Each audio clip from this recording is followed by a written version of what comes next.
good evening, and welcome to ATM. While the West tears itself apart in a storm of angry phone calls and diplomatic betrayals, the world's other great powers are not watching with concern. They are watching with predatory focus. The chaos inside NATO over the recognition of Palestine is not just a crisis for the West, it is the opportunity of a lifetime for its rivals. This is no longer a story about the internal drama of a fractured alliance. It's about what happens when the centuries turn their backs to argue amongst themselves. In the last 48 hours, both Moscow and Beijing have made stunning, calculated moves on the global chessboard. The question we must ask is this: are these merely separate, opportunistic power grabs?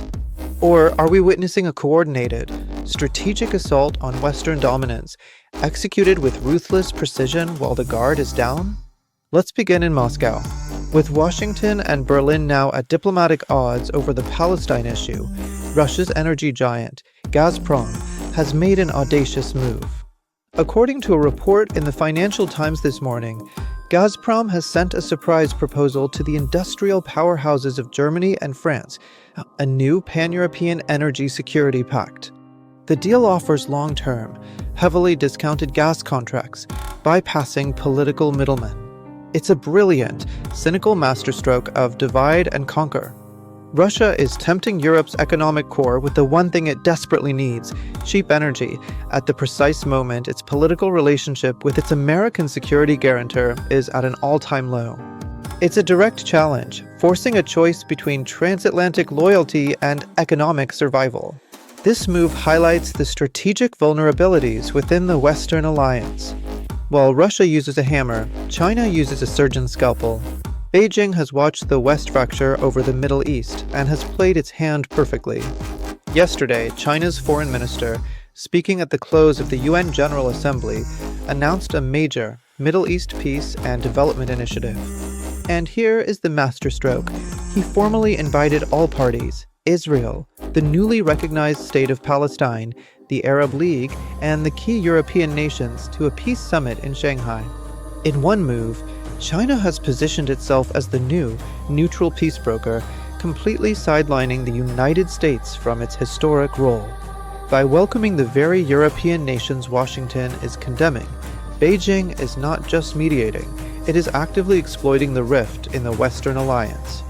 Arab League officials have already publicly praised the balanced Chinese approach. This diplomatic maneuver underscores a significant shift in global influence. Russia's Energy Gambit weakens NATO's economic front. China's diplomatic move shatters its political front. And then there are the moves on the unseen fronts. In the last 24 hours, maritime intelligence has confirmed that a joint Russo-Chinese naval fleet has begun unscheduled drills in the eastern Mediterranean, a clear projection of power in NATO's backyard. At the same time, the People's Bank of China has announced a new, massive currency swap agreement with Saudi Arabia to further bypass the US dollar. These are not isolated events. This is a full-spectrum, strategic assault conducted with breathtaking speed and synergy at a moment of maximum Western weakness. The crisis over Palestine was the trigger, but it was never the real story. The real story is what is happening right now in the shadows, while the West is consumed by its own family feud. The era of Western dominance did not end with a bang. It is ending with a series of quiet, brilliant, strategic masterstrokes, while the leaders of the old order were too busy arguing to notice the board had been flipped. The question is no longer if NATO can repair itself. The question is what world will be left for it to operate in once Russia and China are done making their moves. Thank you for joining me on ATM. I'll see you tomorrow.